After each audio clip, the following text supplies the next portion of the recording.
Good evening, everyone, and thank you for joining Pérez Art Museum Miami virtually. My name is María Elena Ortiz, curator at PAMM, and tonight I have the pleasure to be in conversation with Morel Doucet as part of our live studio visit program, which is presented with the generous support of the John S. and James L. Knight Foundation and features local artists sharing their practice through virtual visits with PAMM curators. Before I introduce the artists, I would like to thank the incredible team that makes this live studio visits come alive. Thank you to our curatorial staff, Rene Morales, Jennifer Ignacio, Maritza Lacayo, and Iberia Perez for your participation and diving deep into conversations with the invited artists. Thank you to Anita Braham and Jennifer Ignacio for organizing the logistics behind this event. And thank you to our amazing AV team, Dennis Faxats and Andrew Bird. I would also like to mention the upcoming studio visit for you to mark your calendar. Next month on November 12th, Rene Morales will be doing the live studio visit with Reginald O'Neill. And on December 10th, we have Carlos Esteves with cultural assistant Maritza Lacayo. My deepest gratitude goes to every artist that had accepted the invitation to participate in PAMM's live studio visit. Tonight, I'll be speaking with Morel Doucet. He is a Miami-based multidisciplinary artist and arts educator, portraying contemporary depiction of the complexities of the Black experience. His work catalogs a powerful record of environmental decay at the intersection of economic inequity, the commodification of industry, personal label, and race. Doucet's Emmy-nominated work has been featured and reviewed numerous publications, including Vogue Mexico, Oxford University, Hyperallergic, Biscayne Times, and Hypebeast. He graduated from the New World School of the Arts with the Distinguished Dean's Award for Ceramics. From there, he continued at the Maryland Institute College of Art, receiving his BFA in ceramic with a minor in creative writing and a concentration in illustration. Doucet has exhibited extensively in prestigious national and international institutions, including the Havana Biennial, the African Heritage Cultural Arts Center, the National Council on Education for Ceramics, the American Museum of Ceramic Art, Museum of Contemporary Art North Miami, the Flatten Art Museum, the Saint Tomé et Principe, the Haitian Heritage Museum, and the Patricia and Philip Frost Art Museum in Miami. Thank you so much for welcoming tonight. And before I welcome Morel into our conversation, I should let you know that there's two features that you see right now in your chat. One is a Q&A section where you can post all the questions that you have for Morel during our conversation. And then there is a chat section in which if you have any comments, like let us know if you're a fan of Morel's work or if you're learning of Morel's work for the first time, just also let us know through that chat section. So Morel, thank you for joining us. How are you doing? Good afternoon. Thank you for having me. It's a pleasure to be speaking with you. I'm incredibly humbled, and I look forward to convening with everyone else. So let's start from the beginning. So here, just let us know a little bit about where you're from and who you are. Absolutely. So I am a Haitian immigrant. My family received political asylum in the early 90s, and pretty much we had to relocate within 3 days. My father was arrested under Baby Doc, which is one of the dictators in Haiti. And so when the US intervened, we were told in a very short notice, we either leave now or this opportunity would not present itself again. And so last minute, without really saying goodbye to family, to cousins, or anyone really, my mom and dad left and was dropped off in Mobile, Alabama.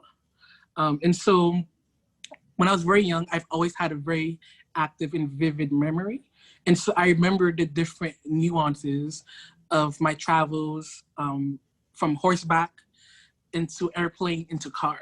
So within a 24-hour window, I went from being in the countryside in mountains to flying in an airplane for the first time and then driving in a car for the first time. And these are memories that have always stayed with me. And kind of trying to assimilate into American culture. I would say the idea of Blackness growing up was very much abstract to me. People perceive me as being African-American, but I knew growing up that the cultural nuances for me was very much different. And so these kind of photographs is me. One of them is in Haiti, one of the last photographs taken of me on the right. And then the one on the left is one of the earliest photographs of me in the US. Kind of looking at these two kind of images. I was called, I've always been very like serious as a child, so I was never the one, to stick a fork in the outlet, never the one to pull the current table off of the tables. I would look at the other kids like, what are you doing? So I think that I was very mature for my age, and that kind of maturity helped me adopt into American culture and trying to assimilate. Let's move on to the next image. I wanted to ask, as an immigrant, it's really hard, I think, to kind of go into the arts. So I just wondering about that, kind of going into the arts and how you found the arts. And now specifically, we're looking at the works here, knowing your immigrant background, because I think that that's always like a hard thing to think about when a family relocates. They might want their child to be something else, but you found the arts and found like a very fertile ground in it. I would have to commend my mother. My mother did not have a full understanding of what the arts was, but she just knew that it made me happy. And so she encouraged me to be in this program. And it was the better option, being in public school, to be in a specialized program that was going to hone in, that was going to take my skills and really refine them, But growing up, like every Haitian, they wanted me to become a doctor, a lawyer, or an engineer. And honestly, if I was not an artist, I probably would have been an anesthesiologist or marine biology. So I was very close to becoming one of those options. And in the works that you're showing right now, there is kind of this scientific, right, interest that it shows. Absolutely. So with this body of work, this body of work was when I kind of finished MICA and I moved back here to South Florida. It was really, and this is right around the time of the riots in Baltimore. And thinking about, what does it mean to be Black in America, the fragility of Blackness, and how does that relate back to our environment? And so with this body of work, every single piece, about 85% of it is done by hand. It's extremely labor intensive. I remember by the time I was done with this body of work, I had my hands were shaking for like a whole month. And I thought I had nerve damage because that's how labor intensive this work was for me. And within the colors, it brought me back to the Caribbean. Within my adulthood, I've only been to Haiti twice, and both time was when I was little. And so when I look at Haiti, when I look at the culture, it's from a point of memory, but not really present memory. And so this work alludes to that idea where I'm looking at the coral reef system, but even though I very much understand the particles and the webbing of how they're made, I purposely made up my own kind of systems and mark making from that history. So Morel, I have a question from Maria Angulo. She asks, how big are these pieces? So these pieces, to put them into context, I would say they vary in different sizes. Some of them are about the size of a large textbook, and others are slightly larger, about the size of a mid-sized dog. So they vary in sizes. Let's move on to the next slide, please.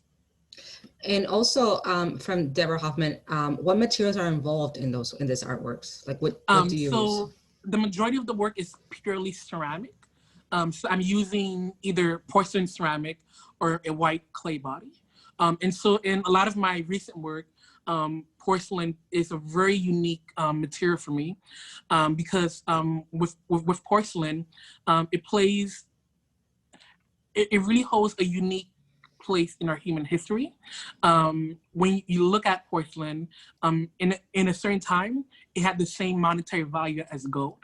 And so if you went into someone's home that had status, that had money to capital, they would have some type of porcelain item in their home. So it was a way for them to say, okay, I got money, but without them verbally telling you. By you looking at it, you knew this person had access to money or was connected to money. And so I take that idea of porcelain and the elevation of it, and I'm pairing this with nature. So I'm elevating nature with my work through porcelain. Yeah, I mean, porcelain, when you think about China, is also, and I thought a little bit about Juana Valdez's work, who also works with porcelain, but she relates it to skin tones. And she now has a show at Locust too. So that's interesting that you both are thinking about the value of porcelain. I actually have another question. Do you cast to clay or are they mostly pinched? So they're a combination of both. Within my exploration, I love texture. So I love rough textures, smooth textures from seashells, the coral themselves. And so there are certain pieces where I've replicated the texture myself.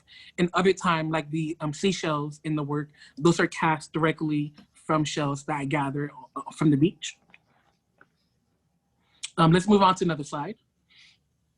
I mean, the color palette is quite seductive. Like they're very beautiful to look at. Yeah, and so within that kind of, when I'm examining the idea of Blackness and how fragile it is,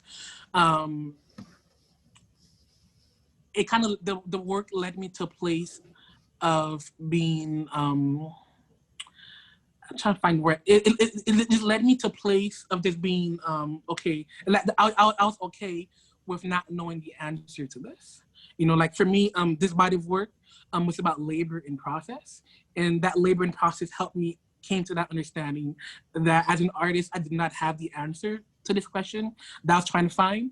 And by the time I was done with it, I was okay not knowing the answer to it. But it was more so important that I went through the journey and understanding of that research for myself. A related question also comes from Wendy Francois. She asks, how do you decide on and create the colors? Which I think maybe you can go into how do you decide on the colors? I would say they're a combination of memories, like certain colors bring me back to a certain food or a vegetation of something that I thought of from Haiti. And other time, they're just like a color palette that I'm just naturally drawn to. Many of my work early on were very bright and very colorful. And so it comes from that celebration of life. When I think of being Haitian American, I think despite our obstacles in our history, we've been able to persevere and overcome these obstacles. And so a lot of the work and the colors in my work is a celebration of that history. Yeah, I mean, it's interesting, Haitian history in general, like, when you think of the Haitian Revolution and like the first Black Republic, those are actually great. There's a great history there. So, but we should go on. Yeah, let's move on. So these are some other works from that series. Again, just exploring the color palette. The textures that you guys are seeing are all done by hand, like really, really labor intensive. And I remember when people would come to the studio, they're like, what are you up to? Like, what is all of this? And I'll just like, I don't know, I just have an urge to make this. So it's very like compulsive to just really make and explore this. Let's continue. Some other ones as well. And so from this exploration, it led into this body of work here. Let's move on. And so it led me to this installation, which to date is the largest artwork I've made. So this piece, when it's completely installed, it stands at 10 feet by 10 feet and is a large clock that sits on the wall. And the piece itself is called Clockwork, Let It Begin. And I'm examining the idea of time. So I'm using time as a metaphor for the bleaching of the coral reef, as well as the idea of melanin and how melanin plays this game throughout the Caribbean. So the idea of colorism is another element within my work. And I think, being from the Caribbean, my family, for example, we come in like 16 different shades of brown. So for me, I'm like towards the darker tones. I have other families that are very like high, like super high yellow or mocha. So when I think about all these terms, we call each other like, oh, you're mocha, you're caramel, you're like cafecito. And so it's kind of funny how we, within the culture, we have categorized each other based on the pigment of our skin. And so this piece very much is speaking about that conversation. If you look in the middle of the work, there's a figure. She's embellished with flora and fauna around her, but then her eyes is also covered. So it's a reminder to everyone that what are we gonna do? The clock is ticking. Are we gonna stay blind and ignore this pending disaster? Right now we have about like under 50 years to really get our act together, or the earth will reach a point of no return where no matter what we do, we cannot save the environment. The environment will come to a point of just, this is it. We're gonna leave Earth, or the Earth cannot provide for us anymore. Now, I got another question here, and it's about texture. It's from Derek Decker that says, when creating your work, how do you decide the textures you choose to correlate with the context you're wanting to convey to the viewer about your experiences? So when it comes to texture, I'm thinking really in a form of shadows. So for this work, for example, as I was building the form and the textures, I would use a spotlight, and the spotlight would determine how the textures are formed, thinking about how I want the light to hit a certain area within the work. So for my white porcelain pieces, light and shadow plays a big effect in how I tell the story of the work. Let's move on. And so within the work, I'm also making a critique on people. Sometimes the work is about death, and other times it's about rebirth. So this piece, for example, is between these two elements. Is it death? Is it rebirth? So I leave this kind of idea up to the viewer to determine what do they get from this piece. Do they are they celebrating something, or is this some kind of funeral for something else? Let's continue. And then within my work, writing plays a very big element. So this work, this is called White Noise, Let the Choir Sing, a Magnifying Silence. So I use a lot of allegory within the work, and through allegory, I'm able to tell stories of what is going on in the work. So again, this work is a critique on what is going on with the environment. It's 25 figurines that are seated on a shelf, and each one has a different head, and each head is embellished with an element from the environment or within our popular culture. But again, all of them are complacent. What course of action are we going to take to resolve this issue of climate, which is in front of us? So this work alludes to this idea that we're this grouping, and all of us are sitting, and there's no course of action being taken. Let's continue. And then this is another work that connects back to the idea of colorism. And so within colorism, class plays a very big role as well. And so, for example, on the brown figure, the brown figure is embellished with the dandelion. And so when you think of a dandelion, it doesn't have free will. If the wind blows on it, it goes in the direction of the wind. And so when I think of the idea of Blackness, oftentimes we are at the mercy of developers. If a developer moves into the neighborhood, if we don't own that property, then we got to move. We have to relocate. And so the trials of Blackness and how we navigate spaces, it very much for me connect back to the dandelion and how it flows in the wind. The figure in the middle is embellished with a cobalt blue, which also connects, which has a very unique place in history, because when you think of Chinese porcelain, it was done with that cobalt blue. So cobalt blue was reserved for a certain kind of wealth, a certain kind of person. And so if you were of a lower class, then maybe you cannot afford a piece of china that was made with that cobalt blue. And then in the back, it's embellished with a cherry blossom, which again connects back to the idea of whiteness. What does it mean to be perceived white? How do you use your power as a white ally? And so these three figures are titled Skin Congregate on the Eve of Every Mountain. So the idea that regardless of your obstacle that each person comes through, if we can meet on the summit, on an even plane, what would the conversation look like? And what outcome can come from that conversation? So this work very much alludes to the idea. Let's move on. And then this is one of my favorite pieces to date. I really want to get back into this piece actually. So this piece, it came from this idea of looking at the history of France and Haiti. And, to date, Haiti have paid back the French, which is equivalent to $22.3 billion back. And this money was paid back to the French based on the quote unquote resources that they lost when the Haitians gained their independence.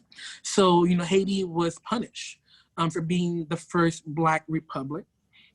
And so as a result of that, most people don't realize that money was pulled from education, which is why education is not really free in Haiti. You have to pay for it. So a lot of the infrastructure that was running the country, those resources were pulled out in order to pay back the French. And so with this work, Tea with the Queen, reparation, it alludes to the idea of what happens if conversation were to be had and the French were to repay back the Haitian this money that was taken from them. How would the economy develop for Haiti? What would Haiti look like 10, 20 years from now with this large resource, and making sure that the resource is not exploited, is going directly back to the people, and the people really have a say-so and voice in developing the country with this resource, So this work is embellished because when I thought about the conversation, I thought, it was like it had to be a piece that when it was on the table, it was a centerpiece for the table. And the embellishment, make me think of elements from Haiti, the flora and the fauna, and then it's pure white with it. I want to say two things. The first one being, I remember the first time I went to Spain, was, for some of you might know that I was born and raised in Puerto Rico, and which was a Spanish colony. I remember seeing like the big streets of Madrid and somebody telling me, they built this with your money because, it used to be a Spanish colony. So, so that this story reminded me of that, like thinking about the wealth in Paris that you see and Absolutely. How it's built with your money, right? And then what you were saying about colorism, like reminds me with the prior work, a lot about pigmentocracy and just like the hierarchies of colors within Black communities, how, still lighter skin, and you also see it in the US, it's favored, like a light skin, like Obama, for example, is favored over a darker skin, like the rapper Lil Wayne or something. So like, and you see that a lot in the Caribbean also. I just finished installing a show called Out with Power, and there's some artists there that also deal with those ideas, but in a completely different approach. But let's continue going on. Let's continue. And so this is a video that really started when I was a resident artist at Ulite Arts. And so really being an artist with Ulite really gave me a platform. The opportunity, it came when really I was doubting myself. I was, on the verge of like kind of taking a pause from being an artist and was going to just focus to become an arts administrator. And then I remember when I got the call from Dennis, was like, oh, you got the residency. I was just like, what residency? Which year was this? This was about 2 years ago. Cause I applied, I didn't think I was gonna get it. I just applied out of nowhere. And so I got the residency, and this video was part of that project. So let's play the video for the audience. How do you tell a woman that raising a Black son isn't some type of inside joke, crafted by God and some white man? Can you prove to me that they are not in heaven snickering at the soul of a single-parent mother, dressing her son up for graduation, hoping he can make it across the stage, down the aisle, or off the balcony quick enough to not be caught in his skin at the wrong time? I've touched the bellies of women who aborted more black boys than thrown overboard slaves who will look you in the eyes like a bluebird awakening from a holocaust and whisper, I am just afraid to raise a black son. All right, we can move on to the next image. I do want to say, because I remember that you said this video is really old and it does, like, it's hard for you to watch it. Why is that? And you didn't turn your body away when you played it, like. So this video, I remember when I was making this is like around the time of like, it was around like when there was a lot of like, it was like the height of police brutality. And it just, I was just trying to figure out there was a lot of work being done around it already. And I felt like, what could I do as an artist to kind of contribute to that conversation? And so this kind of brought me back to the environment, And so with this body of work, it started off by me going to different communities in South Florida. And I was gathering like leaves and plants from these neighborhoods. And I was bringing them back into the studio. And, and really, I didn't know what I was going to do with them, but I just knew that I wanted to document the changing landscape in Miami. And so through trying to figure out what to do with them, looking at the Google Maps and seeing how Miami is changing before my eyes, from being very young, growing up here in South Florida, to being an adult, many things are no longer here. But what stayed the same was the flora and fauna in certain neighborhoods. So these neighborhoods, these plants, still had that memory, still had that dream of the residents that lived there. So that was the only thing that stayed the same, that was kind of familiar for me. And so I wanted to take this element that was familiar, that I knew very well, and found a way to communicate that energy into the work. And so the work at Ulite started off with this exploration of how to capture the energy in these neighborhoods and document the changing landscape in Miami. And so with this work, this one is called Every Horizon Line. It's a double metaphor waiting to dispel the truth. So it's looking at this allegory of the changing, of how Miami is changing. The figure is there. The figure is in and out of the image, and it's also embellished with plants that I gathered from Attapata, which is one of the neighborhoods here in Miami. And then the work just started to evolve and develop from there. Let's continue. So here's some other exploration. The one on the right was gathered from the pork and beans area, which has a very kind of racist past. And that name is still used amongst the locals. And then the one on the left is from Overtown. And if you look back at the history of Overtown, it used to be a bustling Black space here in the city.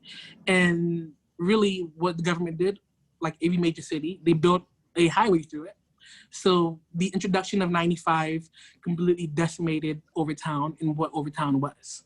And so these works with me in these neighborhoods, I gathered the seeds from Overtown and some plants from the pork and beans area, and then I brought them back into the studio in order to just to clarify, so the people that you're depicting, are they real people or are they from your imagination? So they're a combination of both. Because sometimes, when I'm in these neighborhoods, there's like, I call them the guard watch, like the old grandmother, the old grandfather. They kind of keep watch of the whole block, So if somebody is new on the block and you have not really talking to them, they come up to you to figure out, what do you want? What are you doing here? Are you new on the block? And so the work that I'm making now is very much this collaboration between the community that I'm going into and the residents there, So sometimes I take pictures of them, I get their names, and that conversation informs the title of the work as well. And then some other time, I'm using some archival images from the internet, from books, to inform the drawings that I'm making. Let's continue.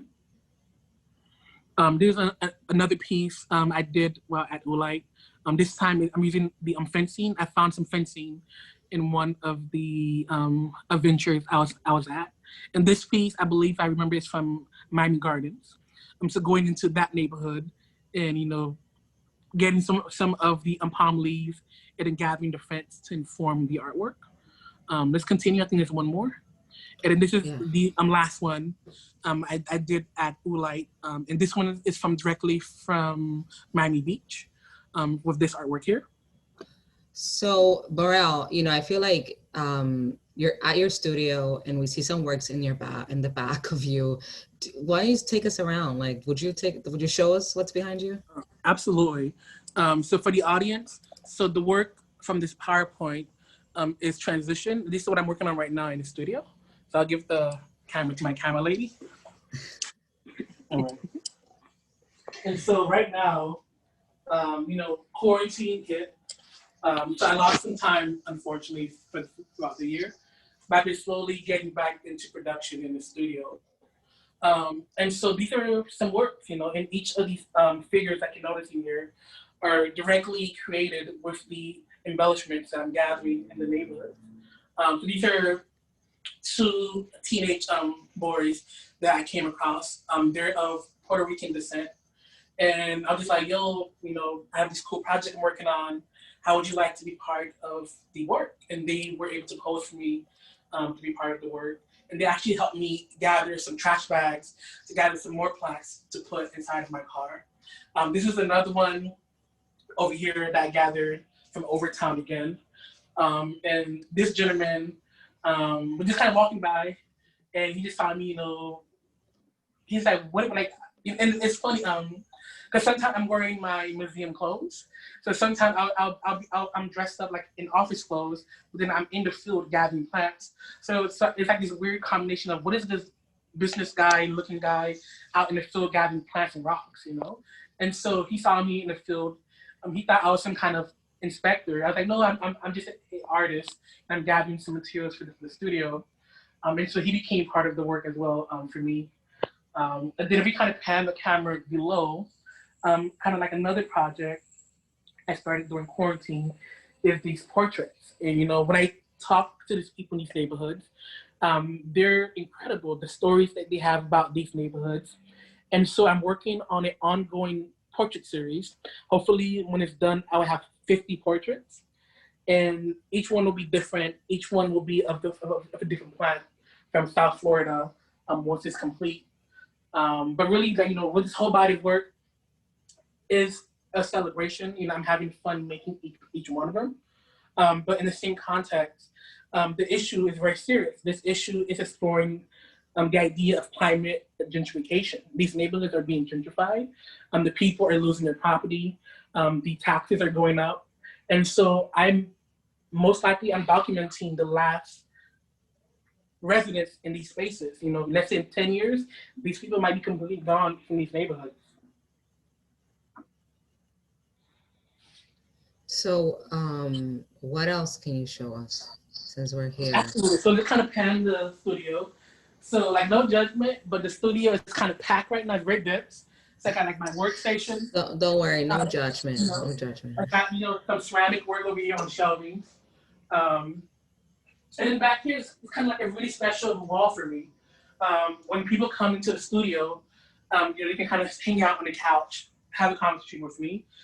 But on the wall, I've been slowly collecting work from other artists. For me, I think it's so important for artists to support each other. And so for me, what I've been doing with every commission that I get, every sale that I get, I buy a small piece from another artist as a way to say, I like your work, I think your work is dope, and you should keep going. Because for me, that opportunity was given to me by Ulite. When I felt defeated, I felt, I didn't know why I was doing this art thing.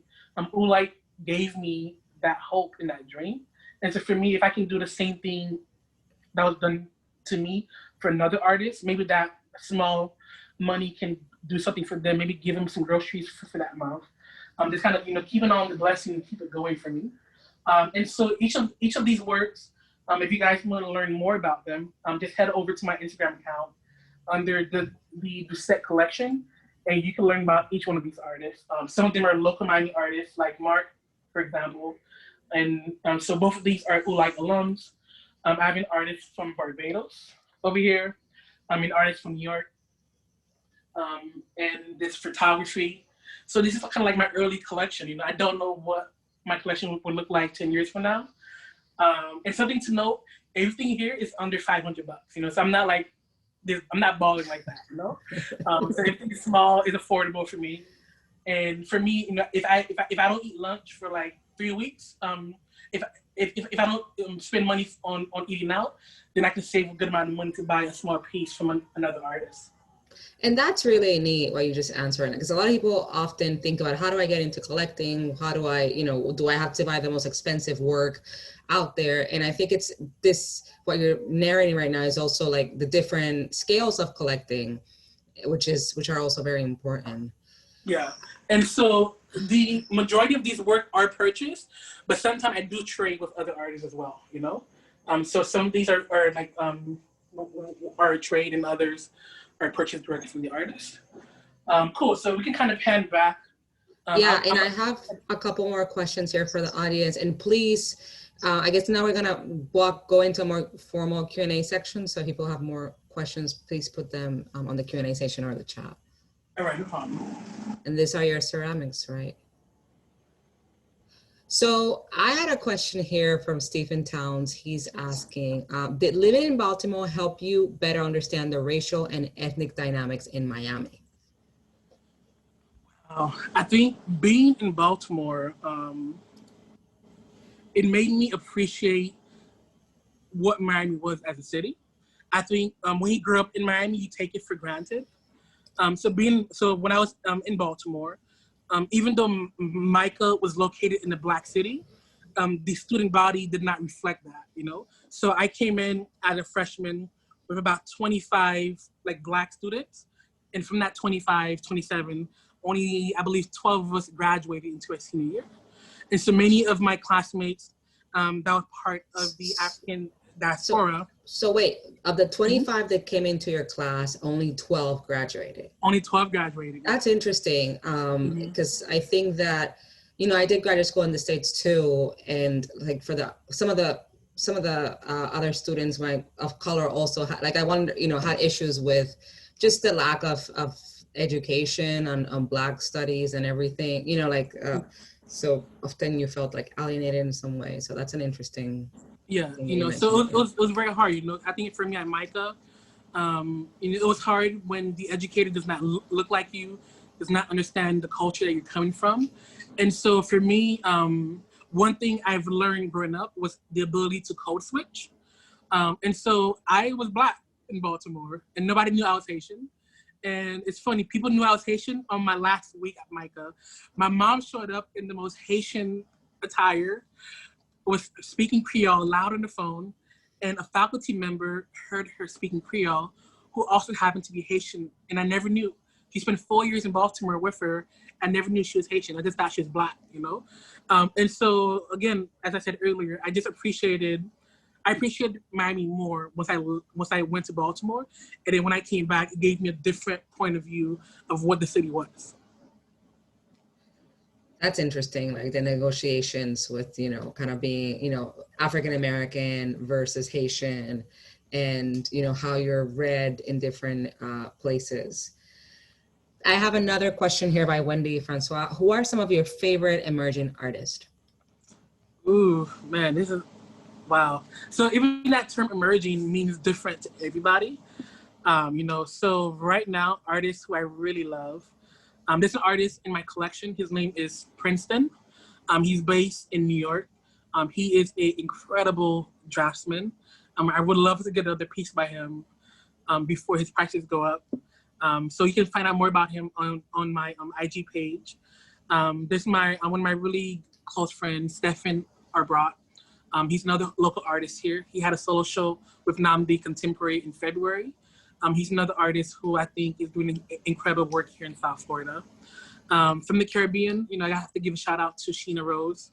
I love Sheena. I think she's doing amazing things. She was in the other side of now at PAMM. Yes, absolutely. Love her work. And then some other artists who I think are just emerging. Mark with Pilate right now, and his work about great. home. Yeah, the way he's using fabric and color, and you know, he's doing some really great work right now. But really, in my collection, I try to reflect Black art and Latinx art. Those are the works that feels familiar for me, Yeah. We have a lot of people are saying that your work is gorgeous and stunning. And we also have a Micah alumni in the chat. So I think I just want to throw that in there. But I do have more questions. Rachel Hartley asks, do you feel like your work has changed due to the pandemic? Absolutely. I would say my work, I'm very much a workaholic. I think the pandemic have given me the opportunity to rest, and that's one thing that I have not done in a very long time. And so I realized during the pandemic that in order for me to sustain myself long term, I need to take care of myself. So I've been going on short mini trips away to recharge and come back to the studio to give myself a different point of view. And then where is your... Can you say that again? Your camera lag. Where is your studio? Oh, awesome. So I'm located at the Bake House Studio Complex. So right now, unfortunately, we're closed to the public because of the pandemic. But anybody in the audience, I'm very accessible. So you can, DM me on Instagram, shoot me an email. We can do a private studio visit, or once things are open again, you can come by. The Bake House offers, I think 3 times a year, a public open studio. People kind of come around and convene with different artists. I do want to kind of give a shout out to ourselves, especially the Miami people that are in this conversation, because, you mentioned Ulite and how that really kind of helped your way through the arts. The Bake House, now giving you a studio, Miami institutions were really trying to support, and generate, support local artists. So I just want to give a shout out to ourselves. Absolutely. And it's funny that you even said that, because I was very apprehensive moving back to Miami. My original dream was to stay in Baltimore and then move to New York. I did an internship in New York, and it was a nightmare. And I realized that I did not want to raise a family in New York. And so when I came back to Miami, I was just like, what is going on? Is Miami the right city for me? And I think I came back to Miami around the right time, for me. So as an educator, I was part of the original team that cut the ribbon for the Pérez Art Museum. And I think with the Pérez Museum coming into the foreground in the city, it really changed the landscape of what it meant to be an artist here in the city. And then with Ulite, selling their building on the beach and getting additional funds, it really changed that as well. So I think, Miami, from high school to now, Miami has done a complete 360 in the landscape, the opportunity with Art Basel. So Miami will be a premier destination for artists. I really believe so. So I want to read a comment here for the chat from Charlie Brack, who's saying, just wanted to let Morel know I'm doing a project on him for my senior apt art. This is super helpful and inspiring to watch. Well, thank you, Charlie, for watching. Thank you. I have another, I think you already asked this question. Has the pandemic affected your practice at all? And then I have another one from Sabina asking, do you show in local galleries? And there's actually, along with do you show in local galleries, people want to know what's your price range for works. Yeah. Awesome. So I do, for me right now, I'm trying to limit myself. Last year, I did 13 exhibitions plus a solo show. This year, I'm ready at eight exhibitions. So right now, I'm trying to be practical of how much work can I sustain myself, but then give myself enough time in the studio to develop a new body of work. So I show with local galleries. I've shown with Spinella Projects. I love his gallery and what he does. I've shown, with Ulite. I've shown at the Bake House. And there's other galleries I would love to work with here in the city as well. But I think when the opportunity comes to you, really take it into effect. Is it a great move? Is it not? So kind of, not. I tell people not every opportunity is a good opportunity. I agree. And I think with artists is very important because it's not like when you go into the arts, no matter the position or the role, it's not like when you become, let's say, a teacher or a doctor or a firefighter that you have like a steps that you're taking and the path is very clear. But with the arts, you know, you can end up working in a museum, you can become an artist, and from that you can be a different artist. You know, not all the artists showing commercial galleries work off of grants. So I think it's important to, as you're creating your path, to be really aware of your goals, your needs, and your overall vision for your practice and career. So I think that's really smart of you. Absolutely.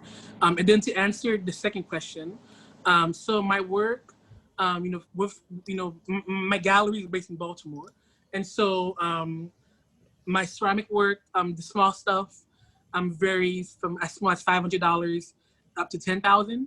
And then with the drawing and mixed media work, they vary from 3,000 up to 20,000. So this nice price range.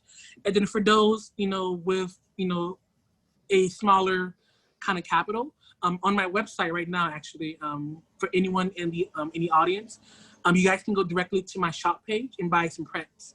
And the prints will help support the body of work I'm working on right now, and also some new funding for videos and other things I have in the works. So then Deborah Mitchell said, so glad that you decided on Miami. What's next for you? Oh, so I have my second solo show. It will be with my gallery. I'm not sure if it will be next year or 2022, but that's my big project. Hopefully my next solo show will have 30 to 50 pieces combined. And then I have a museum show in 2022. It's a secret project, so I won't disclose that yet, but something for 2022. And then eventually I would like to go into some video art, which is my next thing I want to tackle. And then Chris Clark asked, what advice would you give up to an upcoming artist? Like what advice would you give to upcoming artists? So this is one of my favorite advice from Larry. So when you're networking, you know, be genuine, you know, show up to events, you know, don't go there in like business mode. You know, me working in a museum, I've had artists approach me, want to work with me in the museum capacity. And then I give them the work to do, and then they don't do the work, you know? So be mindful of people's time. You know, if you're really serious about being an artist, then, you know, think of it, you're a brand, you're a business, and be respectful of people's time. You know, for me, I'm very approachable. If people have emailed me all the time, and I'll call them, I'll shoot back in the email. But just being genuine, you know, take time to really hone your craft. You know, it's not a race. You know, for me, I think I want to learn something new every day for the rest of my life until I'm no longer here. You know, so if I, you know, right now I'm taking a break from ceramic. I'm doing mixed media. I want to do video in a couple of years. So I think learn, you know, for my students in the chat, I tell you guys, you know, if you're picking your major, make sure that you're really good at it, or give yourself a breadth of different talents, you know? So don't limit yourself. As an artist, I think the more you have in your arsenal, the better your work is going to be, the more informed your work is going to be. And also read, you know, read and write. Because I think as artists, and me coming from a family of historians, it's very important that you have agency over your work. I like when Black writers write about my work versus a white writer. Sometimes they may not understand the nuances of my work or how to interpret it, or if they do interpret it, then they don't have that foundation to really know what the work is truly about. You know, this tied actually to a question that came up in the chat, the last question I see. Your explanation adds so much to our appreciation of your wonderful artworks. Have you written down these thoughts somewhere for the viewer to read? I don't, but you know, if somebody whoever asked that question, you know, if they would love to work with me to kind of quantify it on a PowerPoint to provide to the public, I'll be more than happy to. And I do want to give a shout out to Loy Murtis, who is also here, and to remind us that Locust Project also supported with a Wavemaker grant that did one of the works that you showed us tonight, the white noise.